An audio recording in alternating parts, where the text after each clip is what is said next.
everyone, welcome back to Manu Teachers channel.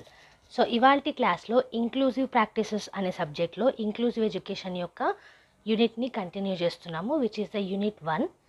So last క్లాస్లో మనం కొన్ని ప్రిన్సిపల్స్ అనేటివి చూసాము. ఈ క్లాస్లో కీ ప్రిన్సిపల్స్ చూస్తున్నాము, ఇంక్లూజివ్ ప్రాక్టీసెస్ని ప్రమోట్ చేసేవి. ఓకే, సో యాజ్ యూజువల్ మీకు తెలుసు ప్లేలిస్ట్ అనేది ప్రతి వీడియో ఎండింగ్లో మీకు కనిపిస్తుంది, ఆ వీడియోకి సంబంధించిన ప్లేలిస్ట్ అనేది. సో ఆ ప్లేలిస్ట్లో మీకు కంటిన్యూస్ వీడియోస్ అనేవి ఉంటాయి యూనిట్కి సంబంధించి. సో ఒకవేళ చూడలేదంటే కనుక ఈ వీడియో ఎండింగ్లో ప్లేలిస్ట్ అనేది కనిపిస్తుంది, అక్కడ నుంచి చూసేయండి. ఓకే, సో ఇది బీఎడ్ వాళ్ళకి సంబంధించిన సబ్జెక్ట్. ఎవరైనా కొత్తగా ఛానల్ని విజిట్ చేసిన వాళ్ళు సబ్స్క్రైబ్ చేసేసుకోండి. మన ఛానల్లో ప్రతిసారి వీడియోస్ అనేటివి వస్తూనే ఉంటాయి కంటిన్యూస్గా. సో మంచి మంచి వీడియోస్ కోసం సబ్స్క్రైబ్ చేసేసుకోండి. Coming to the class, building on the UNESCO policy guidelines on inclusive in education, it is increasingly recognized that inclusion and quality are reciprocal. So, inclusive in education policy guidelines, అది కూడా UNESCO వాళ్ళు ఇచ్చిన ఈ policy guidelines చూసుకున్నట్టయితే దాంట్లో ఎక్కువగా inclusion మరియు quality అనేది రెసిప్రోకల్ అనేసి అంటున్నారు. The role of inclusive education in the development of a more just, equal and democratic society where diversity is celebrated is also considered to be increasing importance. So ఇంకా ఏమంటున్నారు మనకి ఇక్కడ, inclusive ఎడ్యుకేషన్లో equal and democratic society అనేది develop అవుతుంది.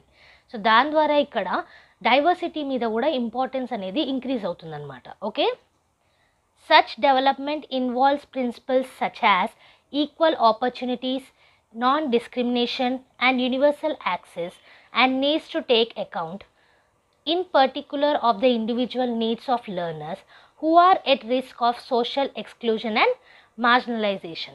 So వీటన్నిటి ద్వారా equality, inclusion, diversity వీటన్నిటిని సాధించడానికి సర్టన్ ప్రిన్సిపల్స్ అనేటివి ఇన్వాల్వ్ అవుతాయి. అవేంటి? ఈక్వల్ ఆపర్చునిటీస్ అనేటివి ఉండడము, డిస్క్రిమినేషన్ లేకపోవడము, యూనివర్సల్ యాక్సెస్ ఉండడము, అలాగే ఇండివిజువల్ యొక్క నీడ్స్ అనేటివి కన్సిడర్ చేయడము, స్పెషల్గా సోషల్గా ఎక్స్క్లూడ్ అయ్యే వాళ్ళని అండ్ మార్జినలైజేషన్కి గురయ్యే వాళ్ళవి. Okay, while the focus of most agency work is on the compulsory education sector, these principles will apply to all sectors and phases of life long learning and to formal and non formal education. So చాలామందికి compulsory education sector మీదనే ఎక్కువ focus అనేది ఉంటుంది.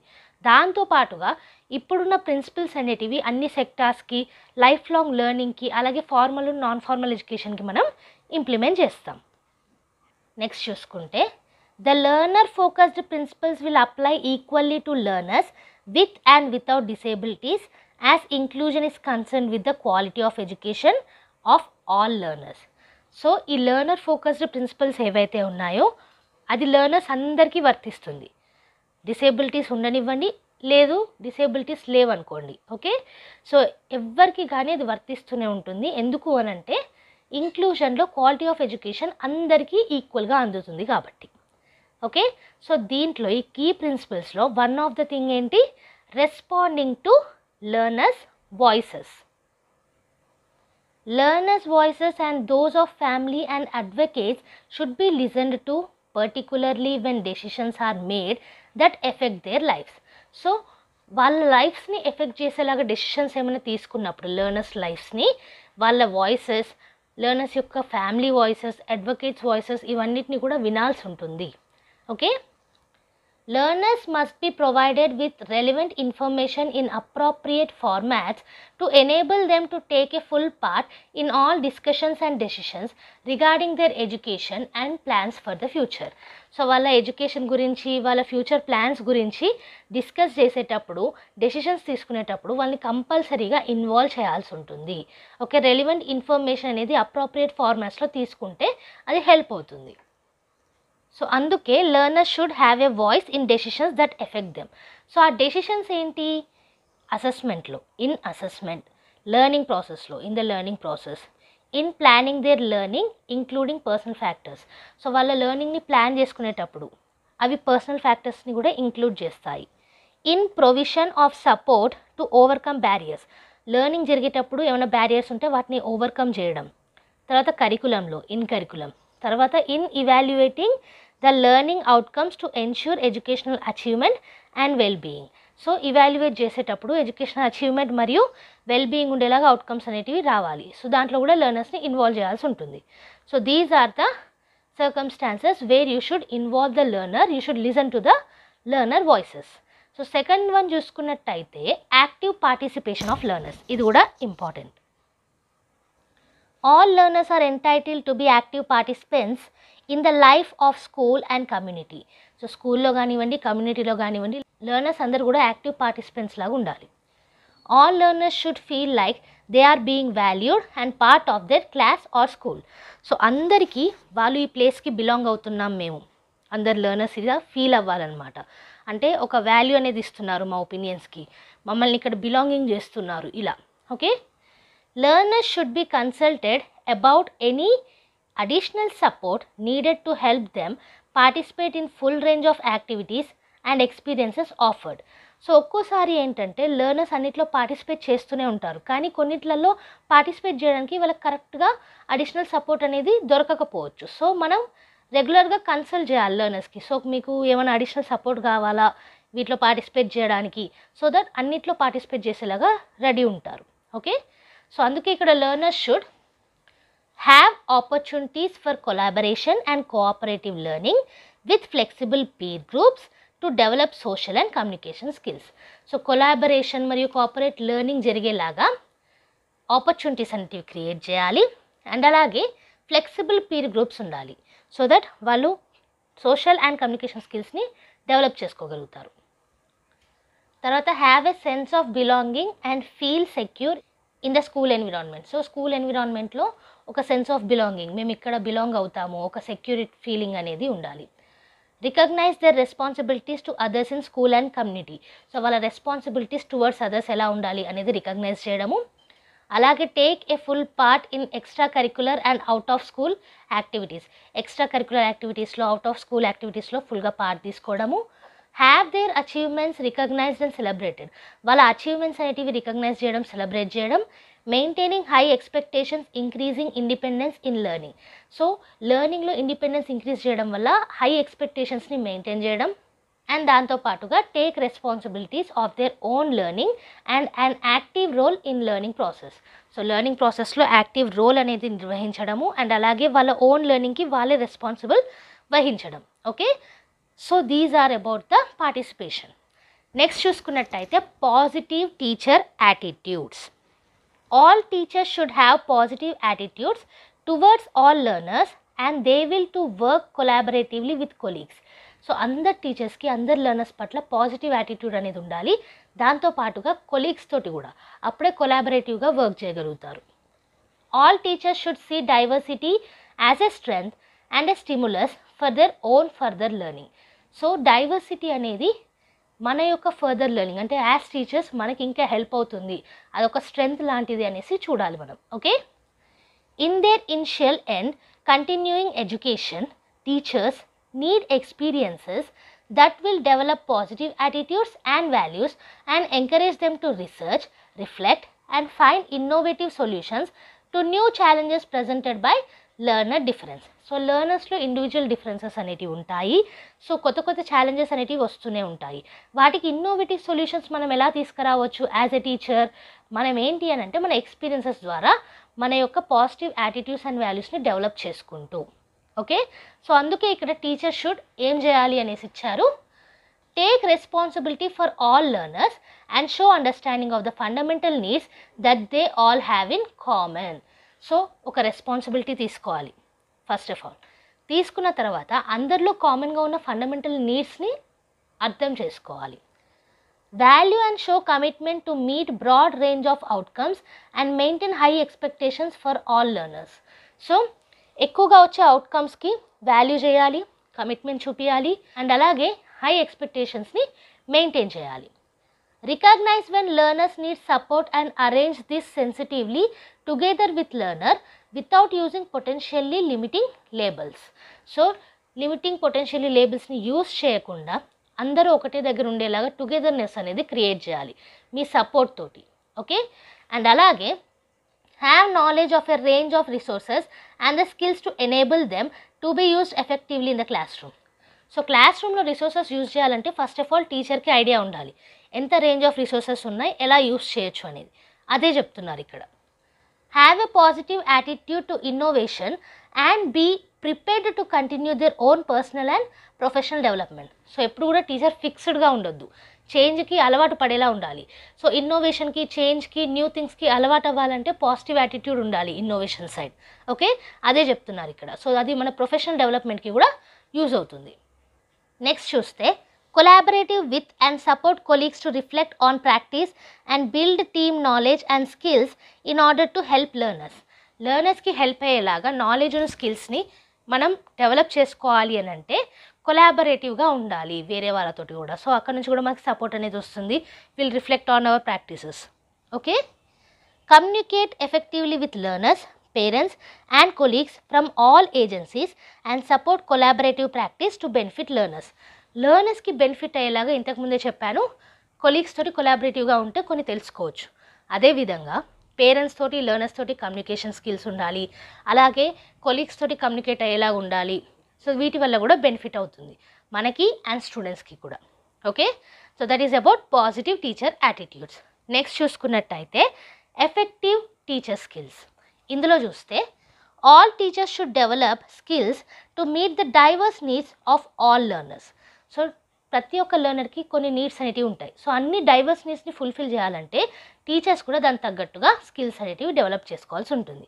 So అందుకే teachers should assess learners using a range of approaches. So ఎంత range of approaches use చేస్తున్నారు అనేది చూడడం. Use feedback to identify and overcome barriers. So ఎక్కడైనా అడ్డంకులు ఉన్నాయా, బ్యారియర్స్ ఉన్నాయా అనేది ఐడెంటిఫై చేసి ఫీడ్బ్యాక్ ఇవ్వడం. Ensure that future learning is accessible, coherent and connected to their lives. So future learning కూడా అందరికీ అందేలాగా, అందరూ కనెక్ట్ అయ్యేలాగా చూసుకోవాలన్నమాట. Provide a range of learning opportunities with choice. ఒక రేంజ్ ఆఫ్ లెర్నింగ్ ఆపర్చునిటీస్ని ప్రొవైడ్ చేయడం, అది కూడా చాయిస్తో కూడినవి. ఇంకా చూసుకుంటే use a range of approaches to teaching using flexible groups and taking account of learners preferences. ఎప్పుడు కూడా గ్రూప్స్ ఫ్లెక్సిబుల్గా ఉండాలి, టీచింగ్ ఫ్లెక్సిబుల్గా ఉండాలి. సో వీటి ద్వారానే ఎక్కువగా నేర్చుకోగలుగుతారు. సో అందుకే range of approaches of teaching కూడా ఎక్కువగా ఉండాలి. సో అలా ఎక్కువగా యూజ్ చేయడం వల్ల పిల్లల యొక్క ప్రిఫరెన్సెస్ కూడా రీచ్ అవుతాం. నెక్స్ట్ థింగ్ చూసుకున్నట్టయితే plan a relevant curriculum that provides coherent opportunities. So ఎక్కువ ఆపర్చునిటీస్ అనేటివి, అప్రోప్రియేట్ ఆపర్చునిటీస్ అనేవి ప్రొవైడ్ చేసే రెలివెంట్ కరికులంని ప్లాన్ చేసుకోవాలి. And last point, work with colleagues to develop individual plans to ensure the consistent development. కన్సిస్టెంట్గా development అయ్యేలాగా colleagues తోటి మనం వర్క్ చేయొచ్చు ఇండివిజువల్ ప్లాన్స్ మీద. Okay, so these are effective teacher skills. Next చూసుకున్నట్టయితే visionary school leadership. School leaders should value diversity among staff as well as learners, encourage collegiality and support innovation. So పరస్పరంగా మనము ఒకరికొకరు help చేసుకుంటూ ముందుకెళ్ళాలి. Visionary school leadership. School leaders అనేవాళ్ళు staff మధ్యలో ఉన్న ఈ డైవర్సిటీ అనేది, లెర్నర్స్ మధ్యలో ఉన్న ఈ డైవర్సిటీ అనేది గుర్తించాల్సి ఉంటుంది. Effective inclusive practice requires visionary leadership at all levels that demonstrate inclusive values and develops positive ethos and environment or learning that forms basis of quality education. So ఎప్పుడు కూడా మనకి effective inclusive practice కావాలంటే కనుక ఈ visionary leadership అన్ని లెవెల్స్లో కూడా inclusive వాల్యూస్ని, అలాగే పాజిటివ్ ఎన్విరాన్మెంట్ని పెంచాల్సి ఉంటుంది. సో దీనికోసం స్కూల్ లీడర్స్ ఏం చేయాలి అనేది ఇచ్చారు చూడండి. School leaders should establish positive ethos, inclusive values and beliefs. So positive environments, ethics, inclusive values, beliefs వీటిని ఎస్టాబ్లిష్ చేయడం. ensure that inclusion and learner well-being are central to all policies. అన్ని పాలసీస్కి learner wellbeing మరియు inclusion అనేది సెంట్రల్గా ఉండేలా చూసుకోవడం. Organise school in ways that avoid labelling or categorising learners. So label చేయడము, కేటగరైజ్ చేయడము లెర్నర్స్ని, వీటిని తగ్గించడం, అలా ఆర్గనైజ్ చేయాలి స్కూల్ని. Okay, actively promote responses to difference that include learners. So individual differences ఉంటాయి కాబట్టి వాటిని ప్రమోట్ చేసేలాగా, ఆ రెస్పాన్సెస్ని ప్రమోట్ చేసేలాగా వర్క్ చేయాలి మనం యాక్టివ్గా. Okay, encourage and empower staff to develop there capacity and competence. So leader అనేవాళ్ళు స్టాఫ్ని ఎంకరేజ్ చేయడం, ఎంపవర్ చేయడం, సో దట్ వాళ్ళ కెపాసిటీని, కాంపిటెన్స్ని వాళ్ళు పెంచుకుంటారు. అలాగే support staff to reflect on their practice, వాళ్ళ ప్రాక్టీస్ మీద రిఫ్లెక్ట్ అవ్వడం కూడా సపోర్ట్ చేయడం. మేనేజ్ రిసోర్సెస్ ఎఫెక్టివ్లీ, ఉన్న రిసోర్సెస్ని ఎఫెక్టివ్గా మేనేజ్ చేయడం. Use sources of funding creatively, ఉన్న ఫండింగ్ని క్రియేటివ్గా యూజ్ చేయడం. Develop effective monitoring, self review, learner centred evaluation, ఎఫెక్టివ్గా అబ్జర్వ్ చేయడము, సెల్ఫ్గా రివ్యూ చేసుకోవడము, లెర్నర్ సెంటర్డ్ ఇవాల్యుయేషన్ని డెవలప్ చేయడం. అలాగే use outcomes to develop schools capacity, school యొక్క కెపాసిటీని డెవలప్ చేయడానికి అవుట్కమ్స్ని యూజ్ చేయడం. Manage specialist staff, communicate effectively with local community, so local కమ్యూనిటీతో ఎఫెక్టివ్గా కమ్యూనికేట్ అవ్వడం. Manage specialist staff, internal and external networks, so ఇంటర్నల్గా ఎక్స్టర్నల్గా నెట్వర్క్స్ ఉంటాయి మనకి, అక్కడ స్పెషలిస్ట్ స్టాఫ్ని మేనేజ్ చేయడం. Provide effective pastoral support for all staff and work to mediate external pressures. So effective pastoral support అంటే ఏంటంటే మనకి స్పిరిచువల్గా, సోషల్గా, ఎమోషనల్గా సపోర్ట్ ఇవ్వడం అనమాట. దీన్ని ప్రమోట్ చేయడము అండ్ అలాగే దాని ద్వారా బయట ఎక్స్టర్నల్ ప్రెషర్స్ ఏమన్నా ఉన్నా సరే వాటిని మీడియేట్ చేయడము. సో ఇవన్నీ కూడా స్కూల్ లీడర్స్ చేయాల్సి ఉంటుంది. So this is about visionary. Next చూసుకున్నట్టయితే last topic coherent inter disciplinary services. So coherent అంటే లాజికల్, అలా తీసుకోవచ్చు మనం. So coming to coherent interdisciplinary services, every child will not be successful in their learning if their basic health, social and emotional needs are not met. ఇది obvious. So పిల్లలకి వాళ్ళ basic health కానివ్వండి, social కానివ్వండి, emotional needs కానివ్వండి అందకపోతే పిల్లలు successful అవ్వలేరు. Every school should have access to support of interdisciplinary community service. So అవి అందేలాగా ప్రతి స్కూల్ సపోర్టివ్గా ఉండాలి. సో దాంట్లో భాగంగానే interdisciplinary services should demonstrate good working relationship and effective communication between different sectors and schools in community. So different sectors మరియు schools, కమ్యూనిటీలో ఉన్న స్కూల్స్ అండ్ సెక్టార్స్లో మంచి వర్కింగ్ రిలేషన్షిప్ ఉండడము, ఎఫెక్టివ్ కమ్యూనికేషన్ ఉండడము ఇంపార్టెంట్. దాంతోపాటుగా work closely with parents and learners to strengthen links between them. Parents మరియు learners తోటి వర్క్ చేయడము, వాళ్ళ మధ్యలో ఉన్న లింక్స్ని స్ట్రెంగ్థెన్ చేయడం. Work with schools to involve all stake holders including local special schools. So schools తోటి కూడా వర్క్ చేయొచ్చు. ఆ వర్కింగ్ సిచ్యువేషన్లో అందరు స్టేక్ హోల్డర్స్ని ఇన్వాల్వ్ చేయాలి. ఈ స్కూల్స్లో లోకల్ స్పెషల్ స్కూల్స్ కూడా ఇన్వాల్వ్ అవుతాయి. సో ఇది ఇవాల్టి క్లాస్లో మనం key principles for promoting inclusive practice అనే టాపిక్ని చూసాము. అందులోనే 6 పాయింట్స్ అనేటివి డీటెయిల్గా స్టడీ చేశాము. సో ఆల్రెడీ మీకు తెలుసు, మొత్తం నోట్స్ అనేది కింద డిస్క్రిప్షన్ బాక్స్లో పీడిఎఫ్ రూపంలో ఉంటుంది, అక్కడ నుంచి ఫ్రీగా డౌన్లోడ్ చేసుకోవచ్చు. ఈ ఫ్రీ నోట్స్ మీకు నచ్చినట్టయితే అండ్ వీడియో అర్థమైనట్టు అనిపిస్తే లైక్ చేయకుండా మాత్రం వెళ్ళకండి. మీ లైక్స్ కానివ్వండి, సబ్స్క్రిప్షన్స్ కానివ్వండి, మీరు మాకు ఇచ్చే ఒక ఎంకరేజ్మెంట్ మేము పెట్టే ఎఫర్ట్స్కి. సో లైక్ చేయండి, సబ్స్క్రైబ్ చేయండి, అలాగే మీ ఫ్రెండ్స్తో షేర్ చేసుకోండి. ఆల్రెడీ మీకు తెలుసు మన ఛానల్లో every Tuesday and Friday regular videos అనేటివి అప్లోడ్ చేస్తాము. బోనస్ వీడియోస్ ఎప్పుడన్నా రావచ్చు. సో ఏ వీడియో కూడా మిస్ కాకుండా చూడాలంటే కనుక సబ్స్క్రైబ్ చేసుకున్న తర్వాత పక్కనే ఉన్న బెల్ ఐకాన్ని ప్రెస్ చేయండి. నెక్స్ట్ వీడియోతో మళ్ళీ కలుద్దాం. అంతవరకు eat, sleep, learn and repeat. And thank you for watching. Bye bye.